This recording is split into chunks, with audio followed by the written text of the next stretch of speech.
Good morning. Thank you all for joining us today. May the peace and blessings of God, as well as His strength and patience, be with all of you this morning. We're here today to honor Jamal Khashoggi, the fearless advocate, a man of conviction, a friend, the fiancé and father. A man whose name translated speaks to a generous spirit of beauty. And to begin in the way to bless this gathering that Jamal would have loved, I would like to read some verses from the Holy Quran. From the Surah Al-Imran that speaks to the family of Mary and Jesus, I begin. And never think of those who have been killed in the cause of God as dead.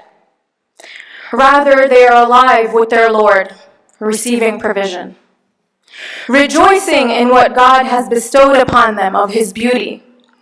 And they receive glad tidings about those after them who have not yet joined them. And there will be no fear concerning them, nor shall they grieve. They receive glad tidings of favor from God and bounty, of the fact that God does not allow the reward of a believer to be lost. Those who responded to God and His messenger after injury had struck them. For those who did good among them and feared God is great reward. Those to whom hypocrites said, "Indeed, the people have gathered against you, so fear them." But it merely increased them in faith. And they said, "Sufficient is God for us. He is the best provider and protector." So they returned with favor from God and bounty, no harm having touched them, and they pursued the pleasure of God, and God is the possessor of great bounty. That is only Satan who frightens you with his supporters. So fear them not, but fear me alone if you are indeed a believer. So with that, and with the fearless spirit that Jamal carried, I would like to introduce Ahmed Badir, one of the co-founders of the Justice for Jamal Khashoggi campaign and the president of United Voices of America, to welcome you and explain the purpose of today's event.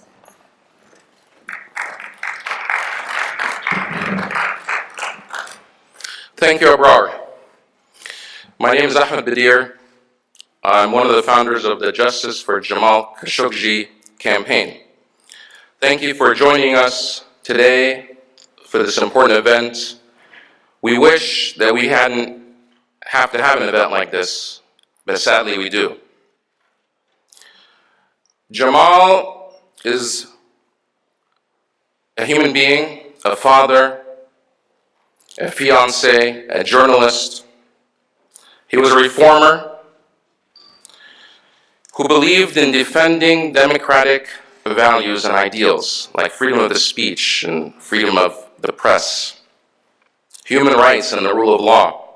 He wanted a better situation for his people. He wanted a better Saudi Arabia. Jamal spoke truth to power. He believed in decency, humility, and humanity. On the other hand, his killers believed in ruthless pursuit of power, in savagery, barbarism, and arrogance. I started this campaign because I couldn't look the other way. I couldn't ignore this injustice. See, for me, this is personal. I believe that the forces that are responsible for Jamal's death also were responsible for my brother's death. His name was Amir Badir, and he was killed in Egypt in 2013 in Rawah Square, defending freedom and democracy. Jamal's murder, like my brother's, is a test for humanity and international order. The US and the rest of the civilized governments will be judged for this moment in history. See, this is not a mystery. Jamal's death is not a mystery. We know who was killed, and we know who did it. In fact, they admitted to doing so after lying about it for many weeks. We know enough not to look the other way, and we know enough not to ignore what has happened. And for the United States and for the Trump administration, they have to decide whether they will stand on the right side of history or look the other way. Whether they'll put American values and human values in front of business interests and other interests. Whether they'll stand with American ideals, what this nation was founded on, or continue to keep the status quo. Today, you'll hear from friends and colleagues of Jamal who will pay tribute to him. You'll also hear from journalists and people who defend the rights of journalists about the importance of freedom of the press. And this is a moment for us to come together to make sure that the story continues and lives on, that people do not continue to have some sort of cover-up. As President Trump said, this is the worst cover-up in history. We can't let the criminals behind this off the hook. We can't ignore it because we want to sell more weapons. Because what does that say about our country and what we stand for? We have to do the right thing. And we're grateful to have people, members of Congress like Gerry, Connolly, who will be addressing you here today, on our side. And the offices of Senator Tim Kaine and others that continue to speak about this issue. But we can't let this issue go away. We have to continue the pressure. We started this campaign to seek truth and justice for Jamal Khashoggi and to find and hold his killers accountable, and to make sure that his legacy and what he died for and paid the ultimate price for, that we continue that legacy and that we bring freedoms and democracy to the Arab world. With that said, I'll turn it back over to Abrar Omesh, who will continue to be your MC. Thank you so much.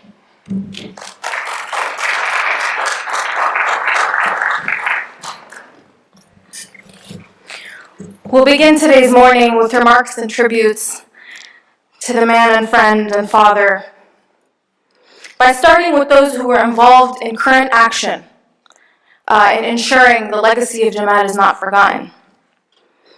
It's auspicious to be here with the Honorable Congressman Gerry Connolly, who just within the past year shared the same room with Mr. Jamal, who came in support of him at an event that I was at too.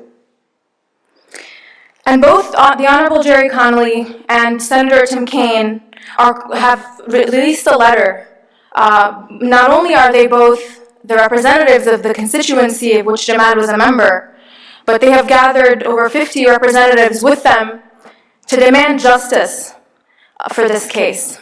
So in remembrance of the memory of the man, and to not lose sight of the reason why we're here today, I would like to first welcome Honorable Gerry Connolly.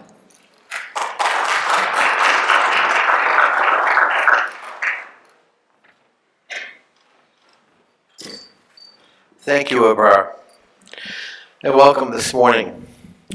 Exactly 1 month ago today, our brother Jamal Khashoggi entered the consulate of Saudi Arabia in Istanbul, Turkey. For him, it was a happy occasion because he was seeking papers to allow him to marry his fiancée. He never left the consulate. Following his disappearance, the Saudi government blatantly concocted a series of lies, all of which, but one, they've had to retreat from. No, they said. He left the embassy safely. A lie. Contradicted by their own government, under pressure from the Turkish intelligence community. Well, he was injured and died tragically in a fistfight. A lie. He was cold-bloodedly murdered. No fistfight. It was a rogue operation. A lie also repeated by the President of the United States in speculative form. Not true. This was premeditated. 15 members of the Saudi government, military, intelligence, a forensics expert, an autopsy expert, accompanied with a bone saw, flew in with malice aforethought. Flew in not just to abduct our friend Jamal, but to kill him. And they did. And now we have the Saudi government actually admitting, yes, it was premeditated. So there's only one lie left to be addressed, and that is the involvement of the Crown Prince of Saudi Arabia himself. This is not a time for equivocation or rationalization or even balancing economic and military ties against one admittedly horrific action. This is about, for the United States, who are we? Are there things that rise above bilateral ties and self-interest? How much is a human life worth? A human life that represented the simple desire of freedom. Jamal was not a radical. He didn't advocate the overthrow of his country's government. He wanted to loosen up Saudi society. He wanted more freedom for people to read the truth, to hear the truth, to live their lives in a freer way. And for that set of crimes, he gave his life. Those horrific circumstances surrounding his brutal murder, premeditated, and the dismemberment of his body to hide those remains so that there would be no evidence of the crime, cannot be forgotten. It can't be a tragic episode we move on from.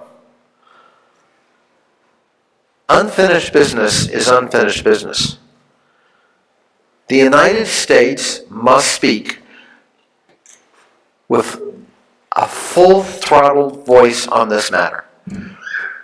A legal U.S. resident, a columnist for one of our premier newspapers, a journalist pursuing the truth, an advocate for his people and his country, simply calling for reform and more freedom. His memory, his legacy must be protected. In fact, it must be pursued. And I'm here to tell you it will be. There are some of us who will not forget and will not let up until the truth is revealed and actions follow from the truth. In a tragic way, Jamal has already made a difference. Already there are reassessments about the relationship between the United States and Saudi Arabia, the relationship between Saudi Arabia and its neighbors, about the role of the king and the crown prince in the kingdom, about how the royal family makes decisions, about brutality within the kingdom, and policies currently being pursued by that kingdom, especially in places like Qatar and, of course, tragically in Yemen. So if the purpose was to silence a moderate critic, the consequences are an unraveling of a whole set of policies for Saudi Arabia that may lead to all kinds of changes. And ironically, that will be Jamal's legacy. I call upon President Trump to speak clearly and unequivocally about what has happened and about what the United States is prepared to do by way of response. Not balancing a death of one man brutally in the consulate of another country, in another country, against military interests. This is no time for that kind of balancing act. This is a time to speak morally, for once. The murder of an honorable man must be remembered, must be honored. And this is, in a sense, a simple moment, not a complex moment for the United States to speak about this in terms of to assert our values, which are not limited to the West. As Jamal was pointing out, freedom is innate to the human being. It is a universal desire, and it needs to be universally honored. And so 1 month after Jamal's tragic death, we rededicate ourselves to that notion of freedom that transcends cultures and religions, and hopefully will transcend short-term politics, especially here at home. Let's honor the memory of my constituent, our brother, Jamal Khashoggi. Thank you.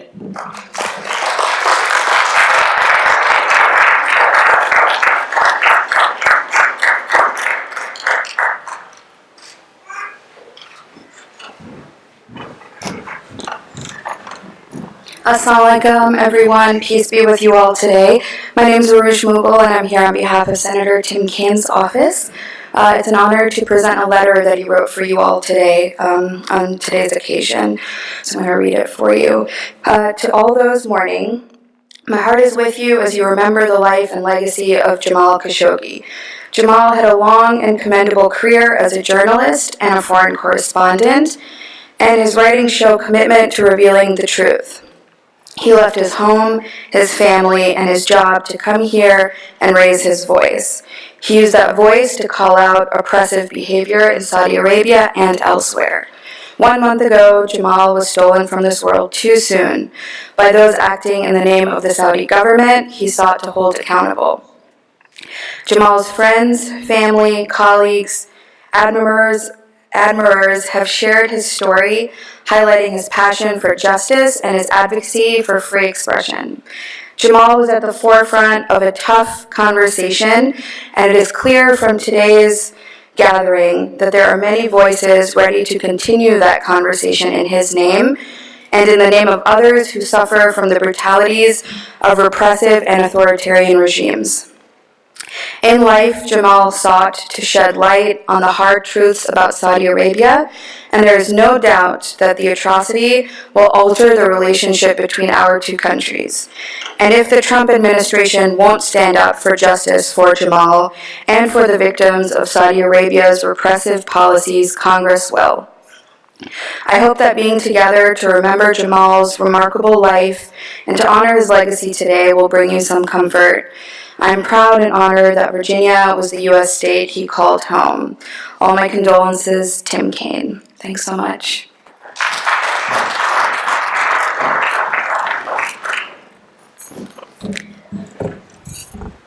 Our next 4 speakers will be ones who represent values that Jamal lived by in his life.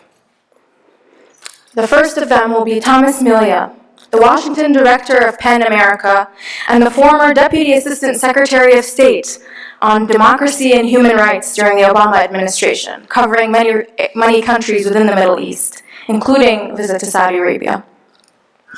Followed by Andrew Miller, who is the Deputy Director of Policy at the Project on Middle East Democracy, and who was the former Director of Teams on Middle East issues both at the National Security Council and the State Department.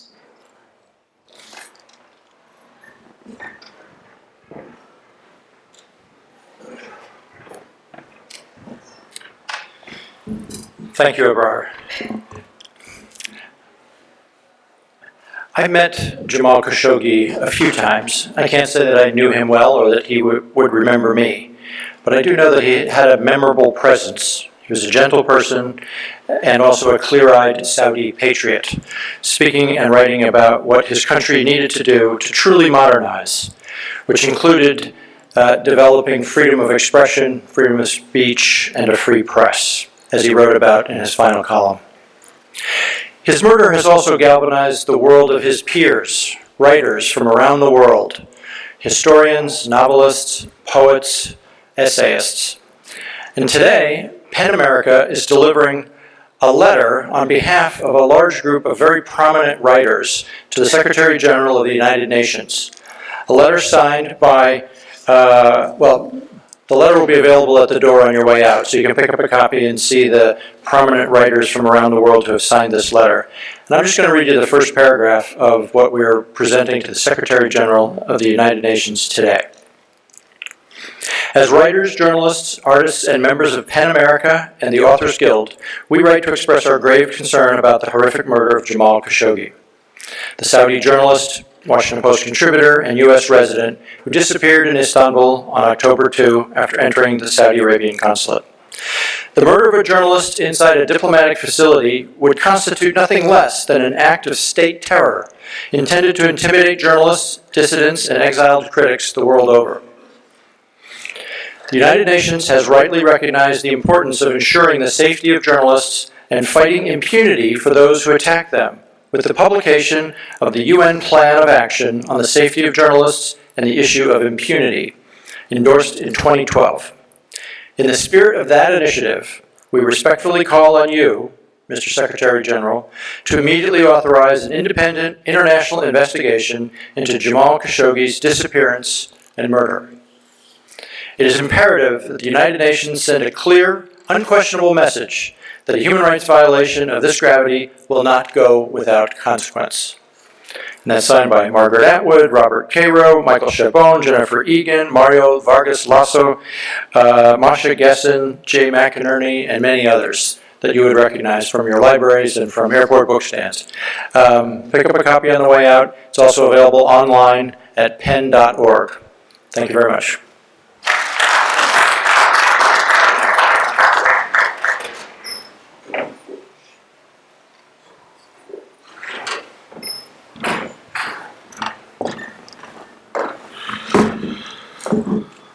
Thank you, Abrar. As she mentioned at the outset, my name is Andrew Miller, and I'm the Deputy Director for Policy at the Project on Middle East Democracy, which is a non-profit, nonpartisan organization dedicated to elevating the role of democracy and human rights in U.S. foreign policy towards the Middle East. And it's at the intersection of that issue that I came to know Jamal. The last time I saw him was at an event at POMED in August, commemorating the 5th anniversary of the massacre at 2 sit-ins in Cairo following the military coup there. And his attendance there, he was not a speaker, I think is a signal of his commitment not only to human rights and to political reform within his own country, but throughout the region more broadly, which is why POMED viewed Jamal as such an important partner. As I've been thinking about this, I think, there are, 2 questions, that come to mind. One is, why was Jamal killed? For me, I think the answer, it's not the quality of his work or his analysis or his journalism, which was always superlative, but instead it was who he was and what he represented. Jamal, as the congressman noted, was not a a radical. In fact, he winced at the idea that he was even a dissident within his own country.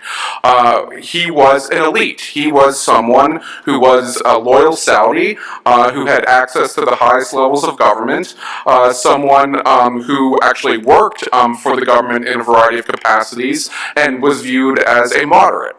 And I think that's why he was killed. It was because he was someone who represented a real threat. He wasn't a radical. He wasn't someone that could be dismissed easily. He was someone who understood the kingdom, understood how the kingdom operated, yet as a loyal Saudi, he was still determined to pursue these reforms. He was still determined to change the way things were. Because of his stature, because of his access, he was someone who carried tremendous weight. It was relatively easy to dismiss the people who were more extreme in their views or who were professional activists, but for someone like Jamal to come out and say these things, I think it was very, very problematic for Mohammed bin Salman, for the Saudi government. I think a second reason why he was killed is that he represented a challenge to the dictator's defense in the region. And that is, it is either me and my authoritarianism, or it is chaos, it is fitna. And what Jamal was advocating was not an abrupt or revolutionary approach to political change, but instead one of peaceful reform, something that can be endorsed universally. And again, that criticism, that challenge to how dictators within the region around the world have sought to defend themselves, I think was something that was deeply, deeply problematic for them, and it was another reason why why they wanted to eliminate Jamal, much to our detriment. The second question is, why has his death resonated so much within the United States? And people have pointed to his relationships with powerful people in the United States, and that is part of it. But I think there are two reasons why it has been so significant. One is it's a reflection of popular attitudes in the United States towards Saudi Arabia. One recent poll suggested that only 4% of Americans had a favorable view of the kingdom.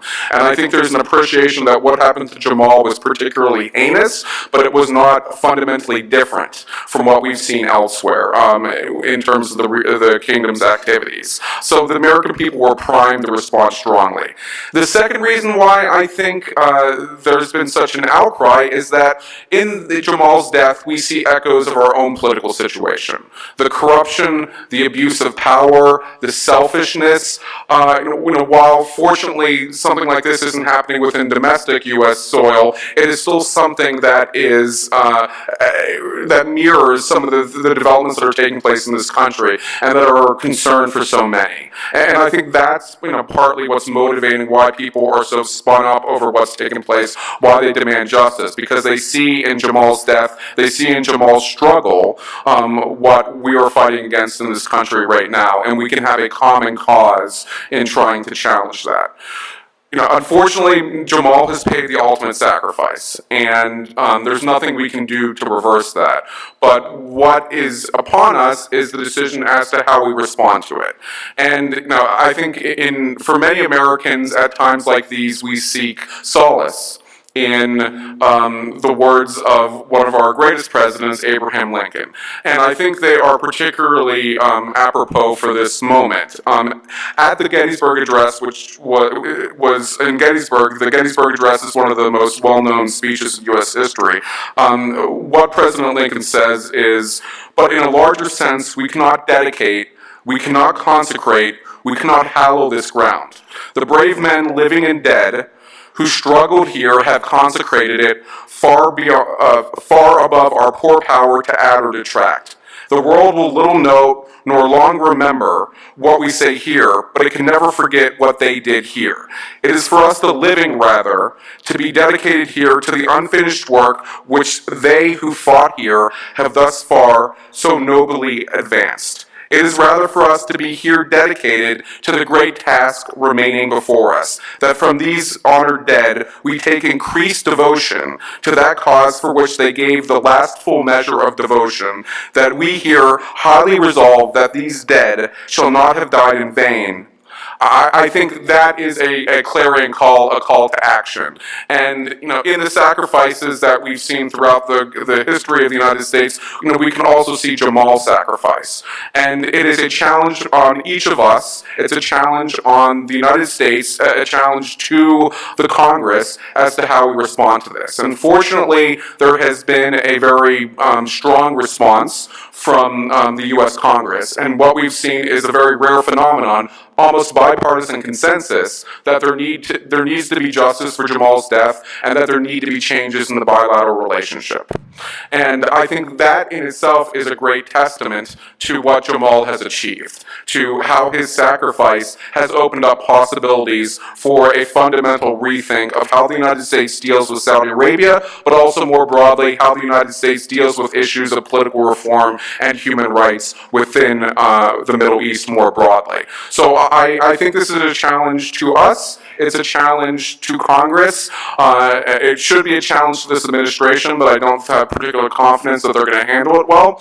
But we need to keep the pressure up to ensure that at least Congress, which is supposed to be representative of our interests, representative of our concerns, is determined to seek justice for Jamal, that they won't allow abuse of power, they won't allow corruption, they won't allow selfish interests to ignore what happened to Jamal, that we will not only get justice for what happened to him, but the values, the vision for which Jamal died is taken up with new cause, is taken up with new energy, and preserved to its fullest. I think this can be an inflection point. This can represent a change in how the United States engages with the region, but ultimately it won't happen unless we remain committed to that vision, to Jamal's vision.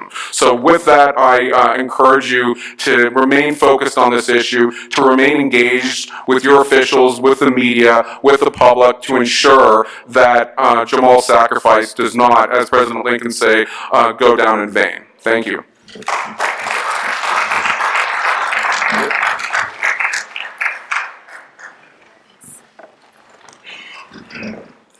In honor of a man whose values and impact transcended himself, I would like to welcome Nani Ghani, representing Reporters Without Borders, followed by Daniel Balson, one of the directors of advocacy at Amnesty International.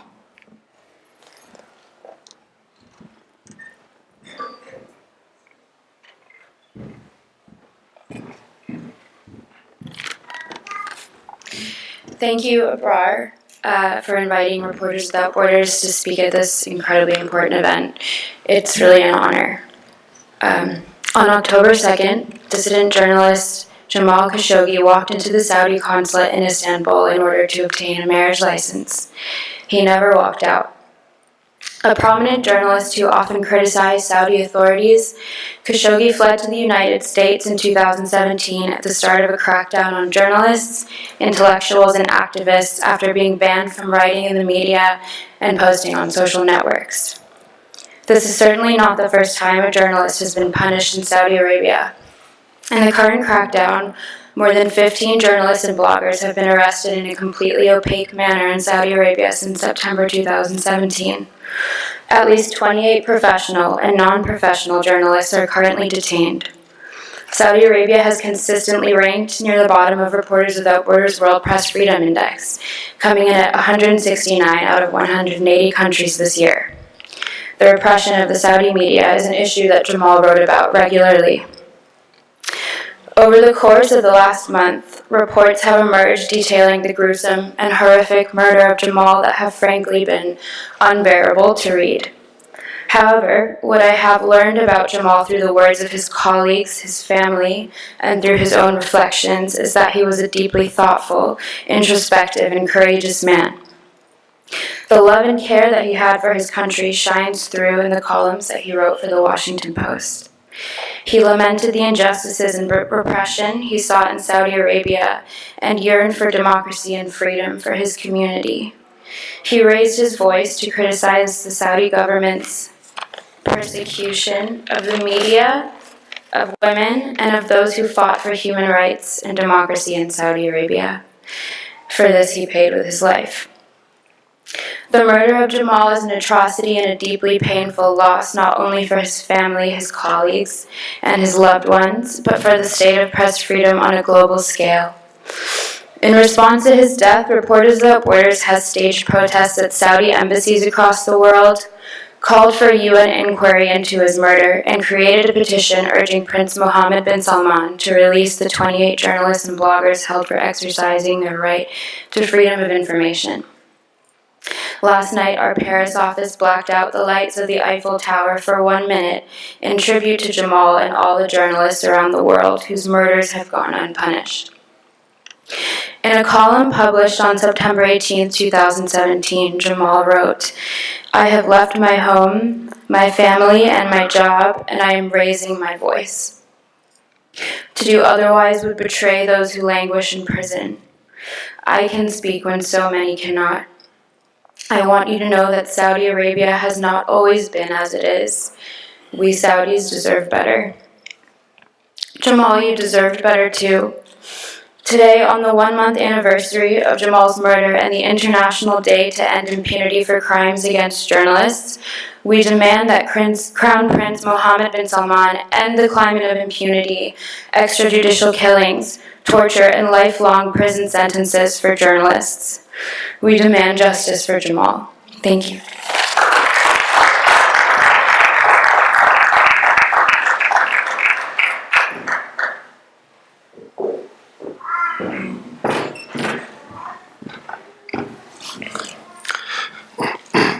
Good morning. My name is Daniel Balson, and I'm Advocacy Director at Amnesty International USA. And I'm deeply honored for the opportunity to be here today, and I'd like to sincerely thank Justice for Jamal campaign for having me here. Unlike many people in this room, I did not personally know Jamal Khashoggi. But over the past several weeks, I've been deeply fortunate to speak with many people who have. And what's clear to me is that we're gathered here to remember the legacy of a remarkable man. A man who cared deeply about his country, about human rights, about ideas, and about the place of all three of these things in the world today. And his loss is a profound loss, and it will reverberate far beyond this room and far beyond the lives of the people who sit here today. I'd like to speak a little bit about the broader human rights context in Saudi Arabia and share some thoughts about what it means for us. In the past year, Saudi authorities have stepped up a wave of arrests targeting virtually all dissident voices.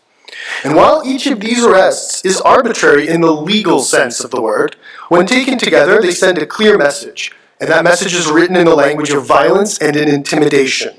And it's worth carefully considering what that message is as we consider how to respond to it. The government of Saudi Arabia has targeted women's rights activists, religious clerics, journalists, and academics. The detained include Samad Badawi, a famed human rights activist who won the State Department Award for her courage. They include people arrested for blogging, for tweeting, and people arrested for practicing their professions as journalists, as attorneys. Detained human rights defenders in Saudi Arabia come from all walks of life and all types of professions, but their one commonality is their peaceful refusal to march in unquestioning lockstep with all of their government's policies. By detaining them, the Saudi officials send a powerful message that the path through all reform, whether it is religious, economic, scholarly, or political, runs through them alone, and that the Saudi people are not legitimate stewards of their country's future. Saudi authorities have retaliated against their critics by subjecting family members of their critics to arrest and travel bans. In June 2014, Saudi authorities sentenced Fauzan al-Harbi, founder of the Saudi Civil and Political Rights Association, to prison. And in July of this year, his wife and the mother of their 2 children, Amal al-Harbi, was similarly arrested. It's just one example of many. In conducting this campaign of retaliatory arrests, Saudi officials send the message that they will pursue not only their political opponents, but their loved ones as well. And Jamal Khashoggi himself spoke eloquently of this appalling strategy. In May of this year, he wrote of Saudi's ongoing crackdown, "The arrests illuminate the predicament confronting all Saudis. We are being asked to abandon any hope of political freedom and to keep quiet about arrests and travel bans that impact not only the critics, but also their family members." Amnesty International prides itself on our rigorous and independent research, and we carefully verify the facts. We maintain a list of several dozen individual human rights defenders and prisoners of conscience who are tried by the Specialized Criminal Court in Saudi Arabia. Other human rights organizations maintain lists that feature other names. In October 2018, Crown Prince Mohammed bin Salman gave an interview to Bloomberg News where he indicated that authorities have detained some 1,500 people in the past 3 years on national security grounds.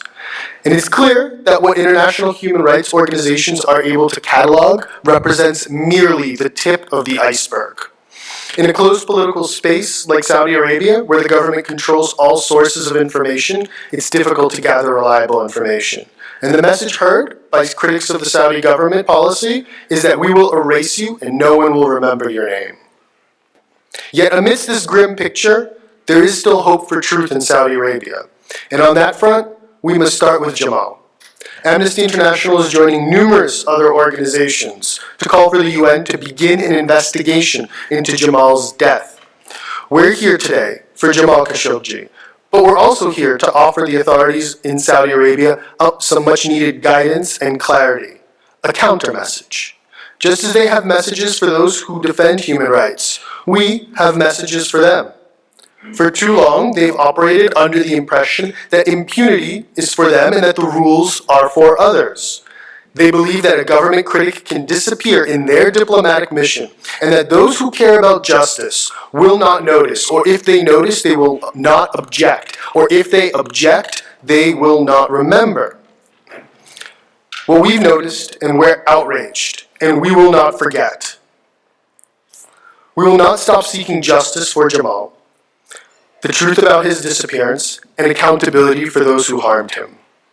I'm deeply grateful for your time and your attention.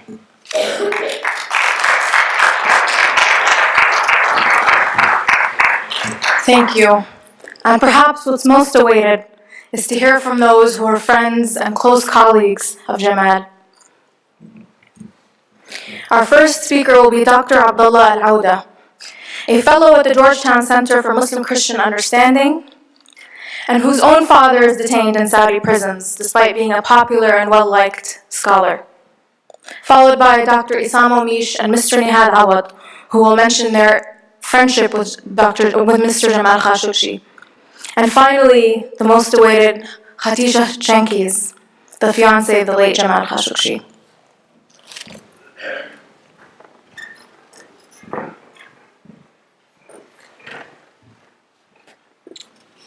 Thank you, Abrar, and thank you for coming.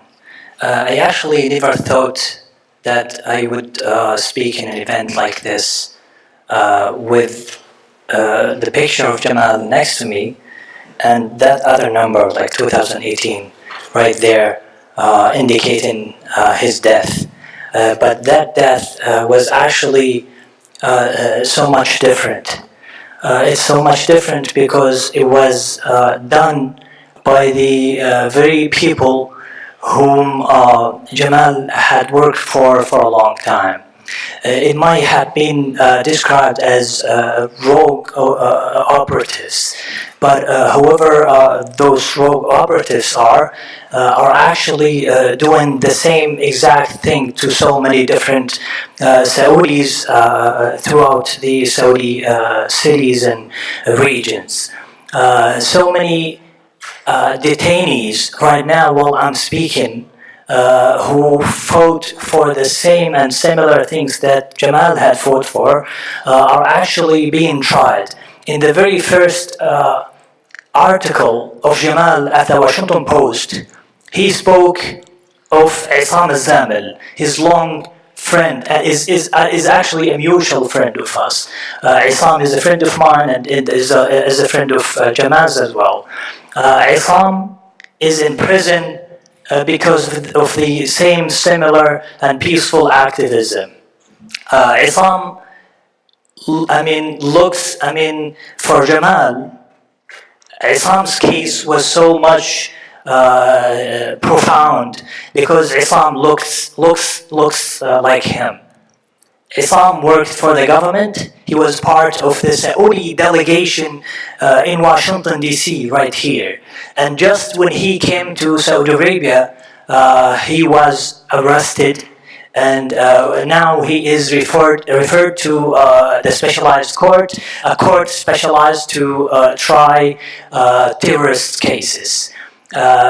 So peaceful activism is an act of terrorism in Saudi Arabia.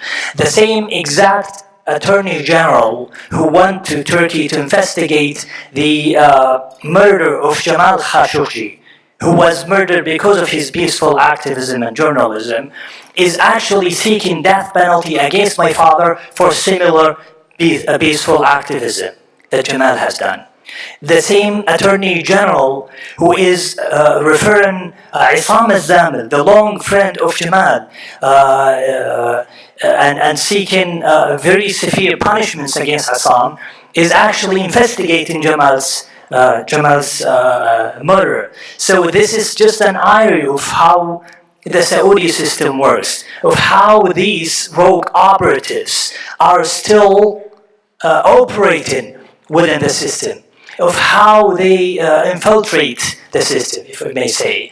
So if these people are doing the same exact things, that means we never found the perpetrators of Jamal's murder. We should find them, and we should try them, and we should seek justice for Jamal and for all. Thank you so much.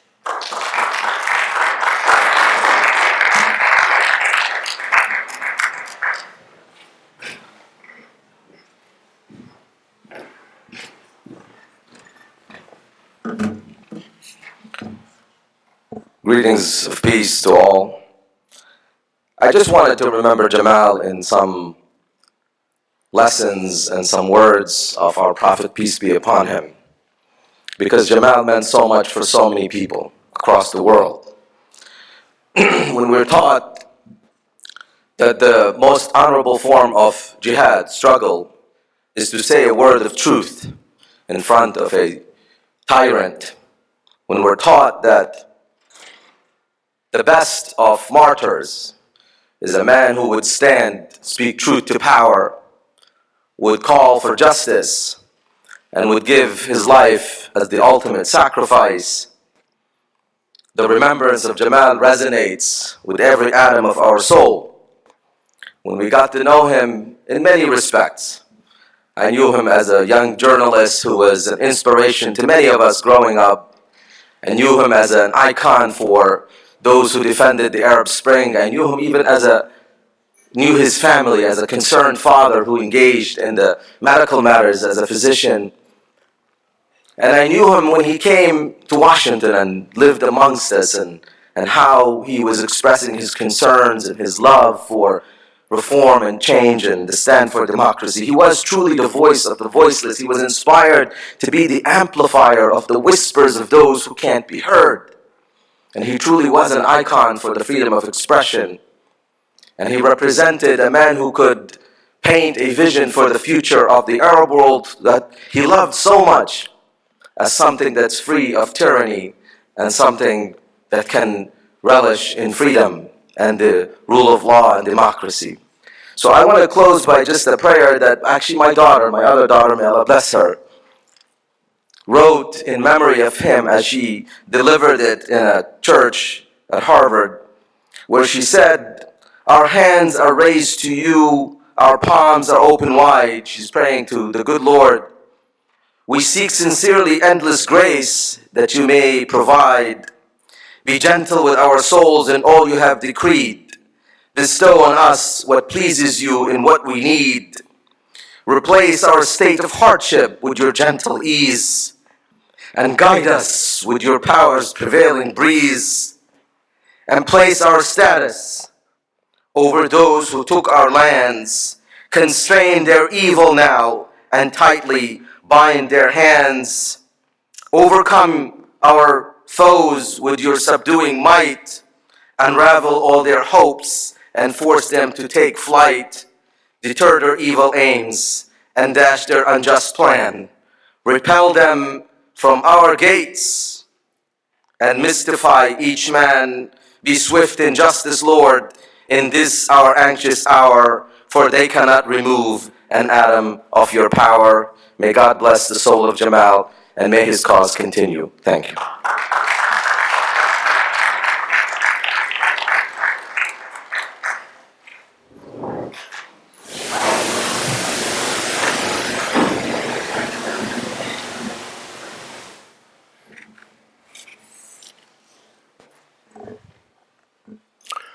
Good morning. I'm Nihad Awad. I have been Jamal's friend for the past 25 years.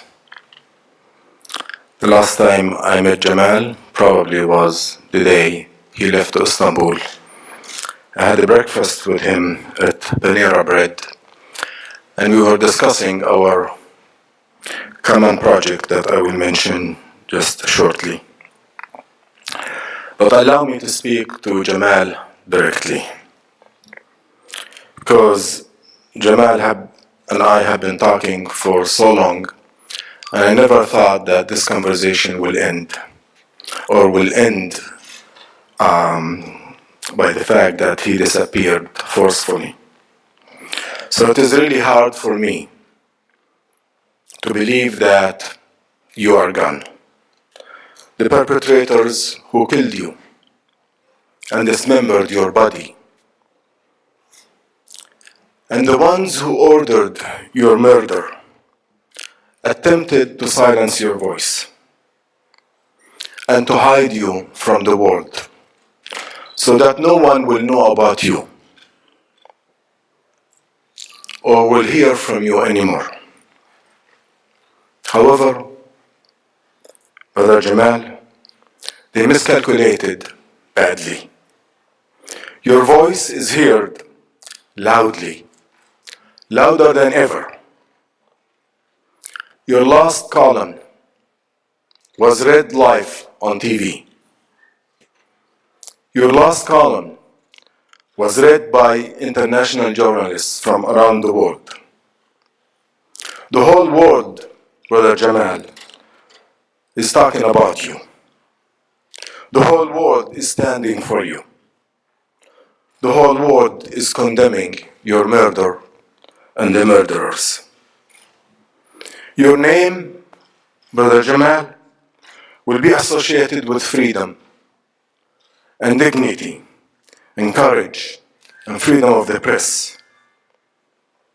Your killer's name and those who ordered the killing, despite the fact that they spent billions of dollars to project a false image of reform and modernity, their names will be associated with crime, with this heinous and ugly crime.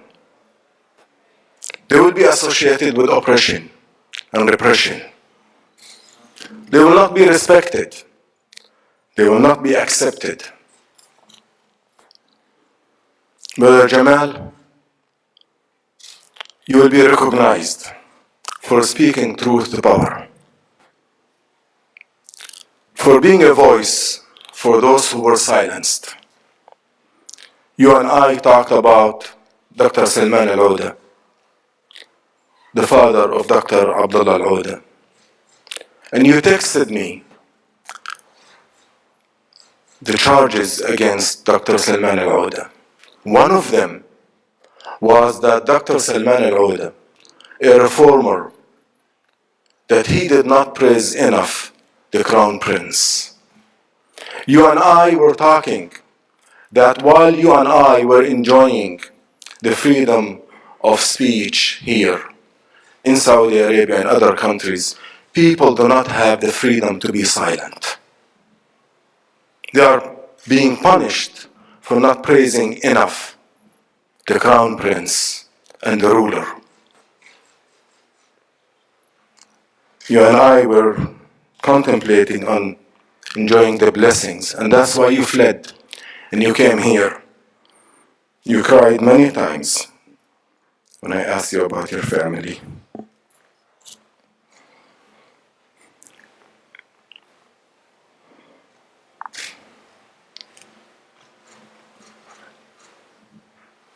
but I assured you that it will get better. And you responded that you're afraid that it will not get better. And you were right. For now, my brother Jamal,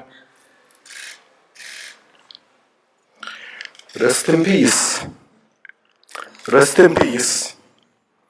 And for us, we will not rest until your vision for democracy and free press in the Arab world in Saudi Arabia will be realized, and until justice is done. You and I talked about our project with many of our friends here. You talked about dawn for the Arab world, al-Fajr, democracy for the Arab world now. We were planning to launch it November, this month, but I assure you, we will launch it. And while your voice has been suppressed, ladies and gentlemen, you and I should be his voice. You and I should be his voice. Because people in Saudi Arabia and in the region, they need a voice, they need support. Thank you very much.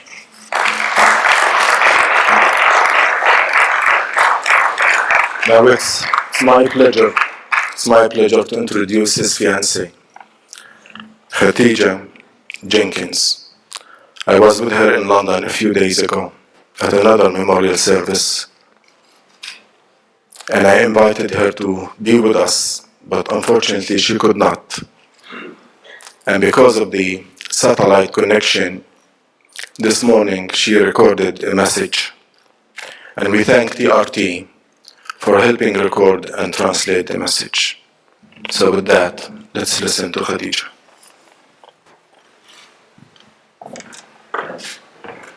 Esselamu Aleyküm.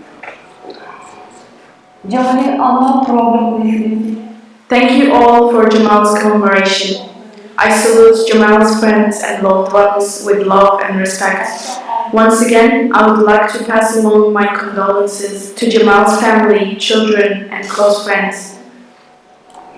Bugün 2 Kasım 2018 tarihi itibariyle Jamal'i kaybetmemizin üzerinden... Today is November 2nd. It's been exactly 1 month since we lost Jamal. On the 2nd of October, Jamal and I headed to the Saudi consulate as two people who were simply going to start the paperwork for our marriage. We had no negative thoughts in our minds. Düşünce içinde olmadan sadece But today, I'm here on the 2nd of November to explain what happened after Jamal's murder and to share my feelings. I really don't know how to express myself. Nothing has relieved me of the pain from the atrocity I experienced. The most important reason for this is because his corpse has still not been found. I know that many of Jamal's family and friends and loved ones are among us. O günden sonra yaşananların hiçbir tanesi I would like to say to Jamal's influential friends that even though a month has passed since Jamal's murder, his body has still not been given to his loved ones and his funeral prayer has still not taken place. This is the smallest thing that one can do after a loved one has passed in the religion of Islam. And we still haven't been able to do that, and our pain is still as fresh as the first day. I also want to say the following to America, the public, and the people responsible. Jamal was killed in a horrific way, and the people responsible admitted to committing this murder, and we still haven't been able to determine the whereabouts of his corpse. These people are now being held in Saudi Arabia. Turkey has made a request for the extradition of these people. I would like to send this message to Mr. Trump. I would like him to support Turkey's legal efforts in trying to bring light to this situation and to discover the whereabouts of his body. I would like to thank everyone who organized this event, Jamal's friends and loved ones, and those who support this association. Gerçekleştiremedik ve hala acımız ilk günkü gibi sıcak ve taze.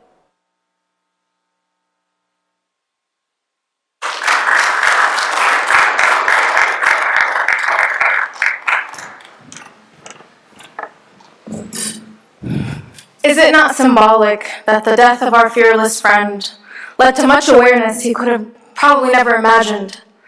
And we hope that today will inspire a continuation of this legacy and the work that he set out his life and ultimately gave the sacrifice for. We thank you for your patience. We will take a 5-minute break, coffee break. We'll have some refreshments provided. And we'll come back to resume a conversation about how we can continue living forth Jamal's legacy and building upon his work. Thank you. Okay, welcome back. Welcome back to the Remembering Jamal Khashoggi memorial service. This is the second part. In this session, we're going to have a conversation with some guest speakers and experts. Joining me is Dr. Courtney Raj, Committee to Protect Journalists, Tom Porteus with Human Rights Watch, and Dr. Abdallah Al-Ouda, Georgetown University. Did I say doctor? Yes. Yes, okay. Thank you for joining us. You can give them a round of applause.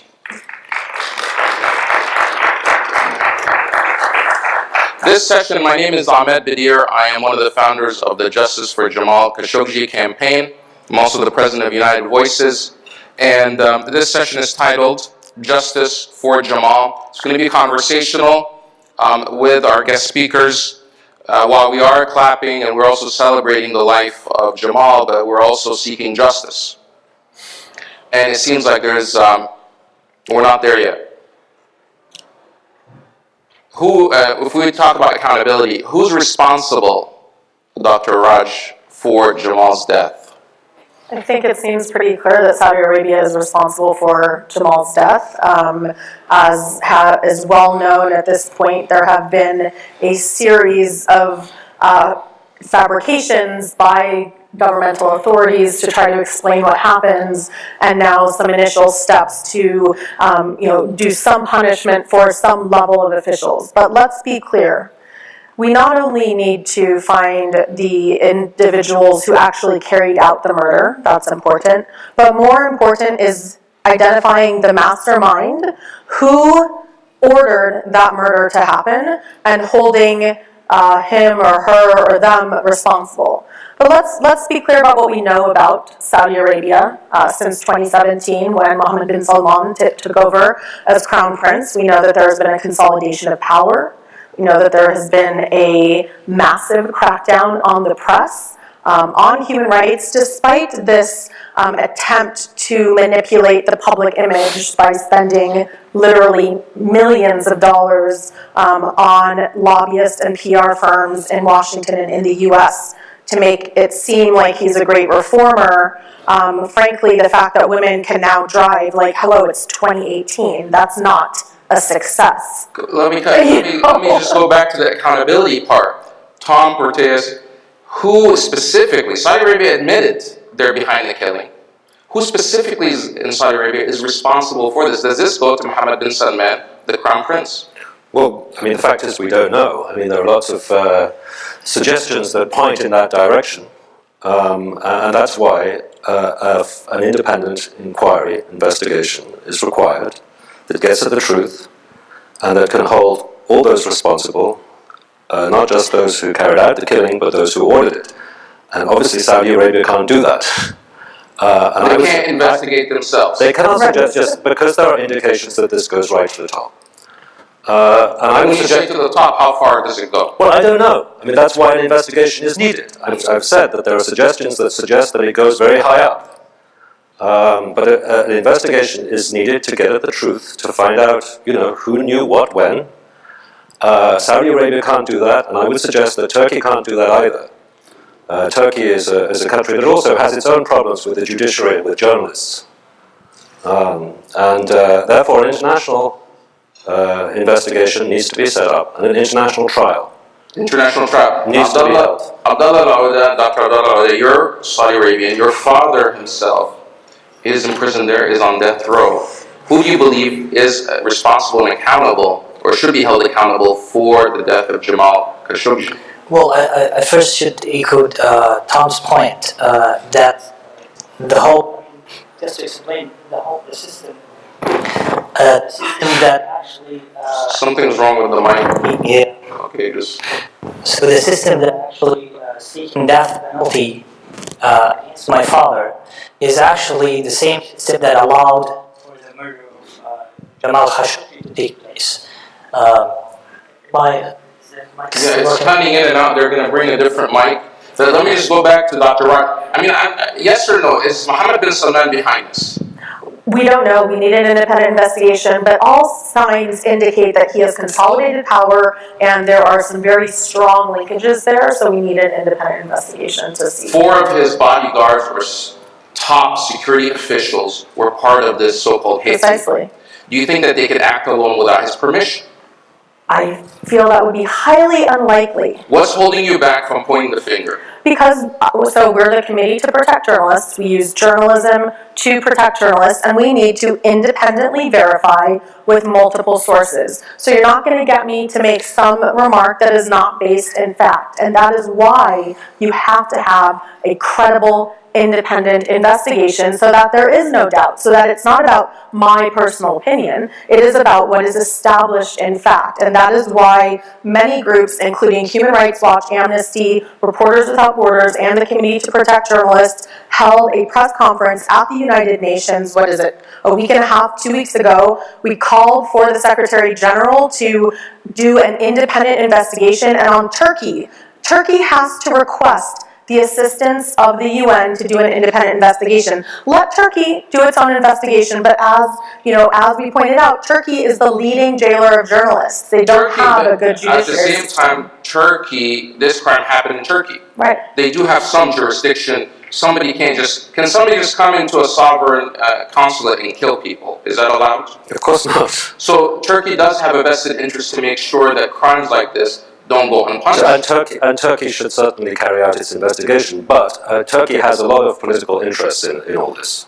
Let me just go back to so that's why, in order for people to really kind of get to the facts and to have a credible process, we need to have an international investigation. I just want to go back to Abdullah because the mic wasn't working earlier. Back to who's responsible. Does this go as high as the Crown Prince Mohammed bin Salman? Did he order this killing? Well, we need the investigation. But what I should say is that the system allowed for this murder to take place in the details that we know.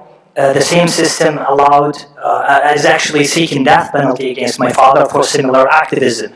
The same system that is cracking down on dissent. The same system is arresting people because of their peaceful activism. The same system that is actually now silencing, intimidating journalists like Jamal. So I don't think this system that actually, I'll just give you a quick example of how the judicial system works, because I worked in that for a long time. 7 judges of the same specialized court that actually trying right now several journalists, including Salih al-Shihi, one long friend of Jamal. Several judges of that court were actually put in jail because they did not follow the suggestions of Attorney General, who is actually controlled in one way or another by the Crown Prince. When you say system in Saudi Arabia, it's not like the American system. I mean, who runs that system? That's the thing, actually. There is no, just Article 44 of the Basic Law of Governance in Saudi Arabia says that the king is the ultimate arbiter in every power. And the king controls the 3 powers: the legislature, the judiciary, and the executive. So in this situation, they're saying that the de facto ruler of Saudi Arabia is Mohammed bin Salman. Is that true, or is King Salman in charge? I think the de facto ruler is Mohammed bin Salman. Okay. And yeah. I can't get any of you in this gotcha question, who did it, but fingers are pointing to the top, but we don't know exactly. We need an independent investigation. Fingers are pointing at Mohammed bin Salman. There's no doubt about that. Fingers are pointing that direction, but we need to have a proper investigation to establish the facts. Trump's response and the White House response. Do you think that they're trying to actually get to the truth, or are they helping him cover up? I mean, it was Trump who did first introduce this concept of rogue operatives. It seems like he's trying to help them with talking points, but is he helping, or is he getting to the truth, or is they're trying to cover up for their man in Saudi? I think it's really sad to see the lack of leadership from the United States on this. I was actually in Malta at the 1-year anniversary of the murder of another journalist, Daphne Caruana Galizia, where, again, they have not found the mastermind. The investigation is stalled. When I first heard our president get up and parrot what the Saudis had said, and then we hear this idea of rogue actors. So no, we're not seeing sufficient leadership. Now, they sent the CIA over there, but just the day after Daphne Caruana Galizia was murdered by a car bomb in Malta, she was covering corruption in Malta, the FBI was there to assist with the investigation. Where is the FBI in this investigation? Secondly, Jan Kuciak, another journalist murdered for his work in Slovakia, very quickly after that they arrested some individuals, and there were high-level political resignations, which sent a signal. We haven't seen, I think, sufficient action from the Saudi Arabian officials. In something like this, we should see resignations. We should see some real, impact there, and we should see the United States refusing to let a U.S. resident be murdered in a foreign embassy. I've been in press freedom for 10 years. I've never seen murder like this. Tom Porteous, are you satisfied with the response from the White House? No, of course not. America has always had a relationship with Saudi Arabia which is deeply problematic because they turned a blind eye to human rights abuses in Saudi Arabia for years, for decades. But since the Trump administration came to power, which coincides with Mohammed bin Salman consolidating power in Saudi Arabia and the situation in Saudi Arabia getting much worse in terms of freedom of expression, in terms of freedom of the press, in terms of arbitrary arrests and so on and so forth, since all that has happened, the Trump administration has continued to turn a blind eye to the extent that I would say that it is not idle speculation to suggest that if it wasn't for the fact that the Trump administration had green-lighted all sorts of abuses, including the abuses in Yemen, if that had not happened, then perhaps the Saudis would have thought twice about murdering one of their own citizens, a prominent journalist, a columnist for the Washington Post, inside their own embassy in Istanbul. So I would say that the US government has a heavy responsibility here because of the way in which they have turned a blind eye to the increasing abuses in Saudi Arabia over the last 2 years under the Trump administration. Can I just add to that? Because there were 7 journalists who have been killed in Saudi airstrikes with U.S. weapons. Where? So, in Yemen. So we know, just to emphasize that point, there were all these signals sent that, hey, we're going to sell you weapons, you can kill civilians. We'll break away from this event for just a moment. The U.S. House is coming in, pro forma session. We expect it to be short, no legislative business. Live coverage here on C-SPAN. The House will be in order. The chair lays before the House a communication from the Speaker. The Speaker's Rooms, Washington, D.C., November 2nd, 2018. I hereby appoint the Honorable Luke Messer to act as Speaker pro tempore on this day. Signed, Paul D. Ryan, Speaker of the House of Representatives. The prayer will be offered by the guest chaplain, Chaplain John Elliott of the U.S. Air Force at Arlington Cemetery here in Arlington, Virginia. Let's pray. Father, I pray that you will bestow your divine wisdom upon those gathered here today as they are faced with a monumental responsibility to decide how to lead our nation and its people. May this assembled body be an example of one who keeps the weight of this responsibility forever in the forefront of their mind, so that their decisions will impact our nation in positive ways for all our generations. As we raise up the foundation of laws to govern us now, may we be called the repairer of the breach and the restorer of homes to people everywhere. Let us always remain a country that stands for righteousness, freedom, and truth. And may the light from this nation continue to shine forth as a beacon of hope, showing what the power of God's love can produce. Thank you for listening to our petition here today, and for the blessings that you have made and will make abundant throughout this great and powerful nation. I pray this in the name of Jesus. Amen. Amen. Pursuant to Section 4A of House Resolution 1084, the Journal of the Last Days Proceedings is approved. The chair will now lead the House in the Pledge of Allegiance, and I invite others in the chamber to join me. I pledge allegiance to the flag of the United States of America and to the republic for which it stands, one nation, under God, indivisible, with liberty and justice for all. Is that it? Pursuant to Section 4B of House Resolution 1084, the House stands adjourned until 2:30 p.m. on Tuesday, November 6th, 2018. The House is meeting every 3 days while Congress is on break. Members continue with pro forma sessions next week, but return for legislative work the following Tuesday to complete work on federal spending. We'll have live coverage of that debate here on C-SPAN. Now we'll go back live to the memorial service for Washington Post columnist Jamal Khashoggi. If all these violations, if all this pattern that we have seen during the past 1 year is actually done by rogue operatives, then the master of rogue operatives is Mohammed bin Salman.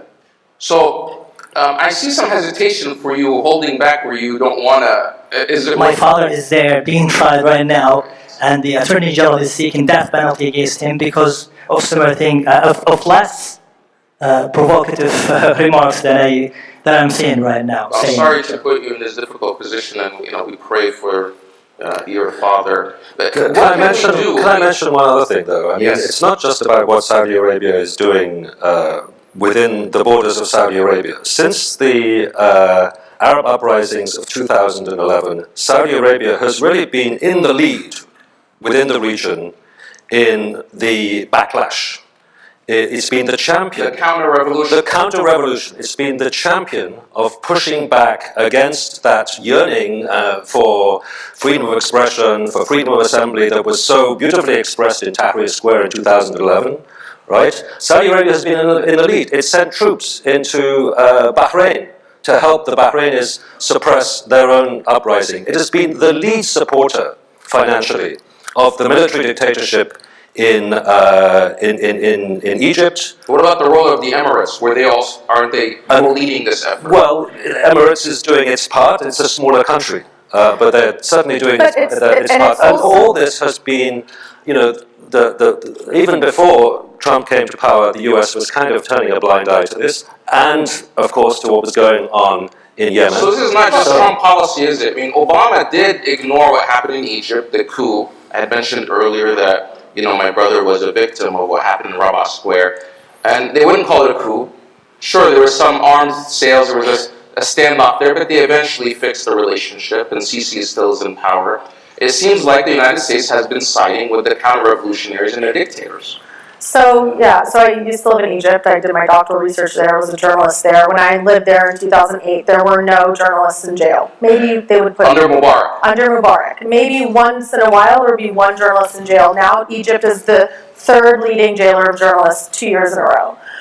So you've seen this massive backlash, and it's, there's this broader effort in the region to control information. So you have the Saudi blockade of Al Jazeera, the coordination among the Gulf countries to prevent alternative media voices from Saudi-owned media. Now, a few years ago, Saudi Arabia owned about 70%, or Saudi interests owned about 70% of major media in the region. I used to work for a Saudi-owned media organization based in Dubai. I wonder whether journalists are going to be willing to cover sensitive issues or even unsensitive issues. You know, I knew working for Al Arabiya, a Saudi-owned station, I knew we're not going to cover women's rights in Saudi Arabia and we're not going to cover human rights in the Gulf. But nonetheless, I was fired and kicked out of the country for an article I wrote about safety problems on an airline, right? And that's not even pushing a red line, you know, but You're trying to keep people safe. Basic journalism. Another Basic example, journalism. like Salih. Yeah. Another example is Salih Sheikh. Salih Sheikh is a long friend of Jamal and ours. What is his name? Salih Sheikh. He's a journalist at Al Watan. Al-Watan newspaper was actually the chief editor of Al-Watan for some time was Jamal, rahimahullah. So Salih al-Sheikh, during the writs, the purge against corruption in Saudi Arabia, during that time, Salih al-Sheikh made some remarks on Saudi TV, and he pointed fingers to the royal court, meaning the previous royal court that is being actually tried on corruption charges, and he said we should investigate these corruptions and corruption allegations, and we should, investigate that. A lot of people are looking for the state to. What happened to him? He was arrested just like a few hours after that. I mean that remark, and is still in jail right now, and he is referred to court on terrorist charges. And this is really important. So we love to talk about the internet and social media, these alternative forms of media, but let's look at what's happening. You still have a state-dominated ownership or influence over the media in Saudi Arabia and in the broader Middle East. You have more restrictive and harsher penalties for online speech in many cases than offline speech. But they're trying to do it on both. So you've really got a restricted information space, and you've got to ask, what are people in the region getting about this? What information are they seeing? Because I remember they also have these flies, these trolls that they call the flies. They're paid brigades that are paid trolls in the kingdom that drown out so much of the speech on social media, to the point that many of these activists are saying that they're going offline, they're deleting their accounts. I mean, it seems like the opportunity for speech in the region, even on social media, is not. It's highly restricted. It's difficult to get your message out, to get through the noise. And we also know that Saudi Arabia paid millions of dollars to public relations firms here, right down the street on K Street, to help them figure out their social media strategy, to McKinsey to help them identify key dissidents. The Pegasus software, which is an Israeli software that is sold by a U.S. company, which was, it looks like, used to spy, potentially, on Jamal Khashoggi and his friends prior to this. So there are lots of nefarious links that we should be holding companies and these firms that are based in the United States and here in Washington, and gain all of the benefits of that, and yet they are working to restrict the information environment. Are companies complicit that do business with Saudi Arabia in this situation? I saw that, for example, the Bill Gates Foundation said they're going to halt talks. Several companies pulled out of this famous investment conference that was taking place. There are companies that continue to do business with Saudi Arabia. Are they enabling them in their human rights violations and this type of abuse? Well, some of them certainly are. I mean, for example, if you're an arms business that is sending torture equipment, for example, to Saudi Arabia, yes, or surveillance equipment, there are certain kinds of business that are directly enabling human rights abuses, and those obviously are of great concern. The bigger question is, whether people should do business in Saudi Arabia at all, right? And Human Rights Watch doesn't take a position on those kinds of boycotts, but I think it's extremely encouraging that in response to the murder of Jamal Khashoggi, a lot of very big names pulled out of the investment conference, because it sent a very clear message to the Crown Prince and the leadership of Saudi Arabia that this kind of thing is unacceptable. I mean, we've been calling for a maximum sort of demand of a full independent international investigation and so forth. I don't think that's going to come to light, at least not anytime soon. It's not going to happen. But at the same time, Saudi Arabia, make no mistake, is paying a price. And this is all because of, in a sense, because of the murder of Khashoggi. And now, even in Yemen, there's talk of a ceasefire, there's talk of pressure on Saudi Arabia because it's seen now as being in a position of weakness. Well, Germany halted arms sales. Conflict there. Germany halted arms sales. Yeah. Like, we've seen some countries, stand up and say, as you said, those direct industries. Although I have just seen on my phone that there's been a big attack by the coalition on Sana'a airport just this morning. So that war is continuing. We'll try to get to that in a bit. I just want to go back to Jamal Khashoggi and the focus of our conversation today. Why did the Saudis see him as such a threat? I mean, it seems like they went out of Right. He wasn't a radical. He's not like Daesh or ISIS. Why was he a threat to? Because of that. Because he is not radical. That's why. I mean, he worked within the system. He called. The furthest demand of him is to call for constitutional monarchy. He called for constitutional monarchy, which means that he respected the royal family. He respected institutions, but he went to transform the system and institutions into a more accountable system, a constitutional monarchy that allows for elected parliament, that allowed for liberties, human rights to be protected, that actually, while at the same time respecting the royal family, respecting the union of different regions in the Arab Peninsula of Saudi Arabia right now. So I think that rhetoric is actually more plausible to the world, to the locals, to the Saudis. A lot of Saudis are looking for such plausible rhetoric that Jamal is actually pushing and supporting. The rhetoric that actually tells the locals that you are not in danger, you're not gonna have you'll not have an instability in the region because of Saudi Arabia, and at the same time you're not gonna accept these human rights violations, like freedoms being abridged and not protected by the state. So I think that rhetoric is what made him probably a threat. Why was he such a threat, Tom? Well, I agree. I mean, for decades, the autocrats of the Middle East and North Africa have presented their populations with this completely false choice between them, repressive regimes, essentially, tyrannical regimes, more or less, Mubarak, Hafiz al-Assad, Saddam Hussein, so on. It goes back for a long time. Between them and radical Islam, right? Terrorism, chaos. That's the alternative. That's what they say. It's either us or radical Islam. And the Arab Spring, the Arab uprisings, I would say, kind of showed that was a bit of a lie. Obviously, to develop democracy in countries that have been under oppression for a long time is going to be a very difficult process, as Tunisia is finding out, as the aborted attempt in Egypt demonstrates. Very, very difficult. But it is a lie to suggest that the only alternative in the Middle East is between autocracy and chaos and terrorism and radical Islam. It's a complete lie.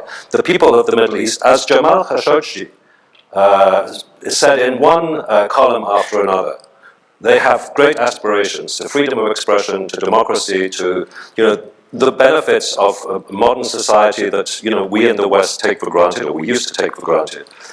And that's why they had to eliminate him, because he was very persuasive. It came out yesterday that in one of the articles that in a phone call after Jamal Khashoggi's disappearance, back then they had not admitted that he was killed, in a phone call between the Crown Prince, Mohammed bin Salman, and Kushner and Bolton, he described, Mohammed bin Salman did, described Khashoggi as a dangerous Islamist. So he's trying to depict him. He's trying to depict him as this type of Islamist who's a Muslim Brotherhood person, as a justification. Those who killed him in the consulate were not radicals. Yeah, but this is a very common way to try to delegitimize somebody, is to paint them as, first of all, a Muslim Brotherhood. Okay, there are many different groups. Muslim Brotherhood takes different forms in different countries. In Egypt, they were, technically elected. And just because you're Muslim Brotherhood doesn't mean you're, an extremist. It was really interesting in Egypt. You actually had a body in the Muslim Brotherhood, a bunch of the youth who were, blogging and writing and trying to get reform from within, and it was hard. But we see in this country and in the media that this idea to tar somebody as an Islamist is a way to delegitimize them and, again, go back to this frame of either us or them. So the Islamist in this situation that they're describing as Islamist is writing in the Washington Post and calling for freedom and media and voices, and those that are that killed him put him in acid. Is that those are not the radicals? Those are the according to the reports. That's the irony exactly that the guys are talking about. They use the idea of terrorism to just silence the world and to help the world turn a blind eye on their violations, because they are cracking down on the terrorists, on the extremists, and they played into the ignorance of a lot of people around the world who never really investigate who are these people you are targeting, who are these journalists that you are cracking down on. But was his presence in Washington a bigger threat? The fact that he was living here, he was meeting with lawmakers, writing in the Washington Post, did that make him an even bigger threat than a person speaking in Turkey, for example? He was or in definitely. He was denting this decades-old consensus within the Beltway here that Saudi Arabia is a sort of reliable ally and a source of stability. Even after 9/11. When it became clear that, most of the 9/11 bombers were from Saudi Arabia, it became clear that Saudi Arabia was an incubator, essentially, of extremism and sectarianism and many of the sort of ills of the Middle East. Even after that consensus that Saudi Arabia is a reliable ally and a source of stability in the region was undented. And Jamal Khashoggi, helped by the actions of Mohammed bin Salman, who was taking Saudi Arabia to another level of abuse, he was beginning to dent that. The Washington Post was publishing his articles, every other week or whatever it was. So that's really what made him a real threat to the Saudis. I'll also pick up that point. The very authoritarian who uses the banner of terrorism to crack down on dissenters is actually creating the very environment that actually produces terrorism. I'll just give a quick example. When MBS said he's going back to the discourse of pre-1979, so he was pointing to the incident of 1979 when a bunch of extremists took to the ground mosque of Mecca and besieged that mosque and killed a lot of people. Mohammed bin Salman is saying that he is returning the kingdom and rhetoric in Saudi Arabia to the very environment that actually created the first terrorist operation in Saudi Arabia. That's how authoritarianism is actually producing all the time terrorism. So terrorism is associated with authoritarianism. We cannot, fight terrorism with authoritarianism, because that's the very exact element that actually produces terrorism in the first place. The media in Washington has been favorable to, in the past, before all of this. They described this person, Mohammed bin Salman, as a reformer.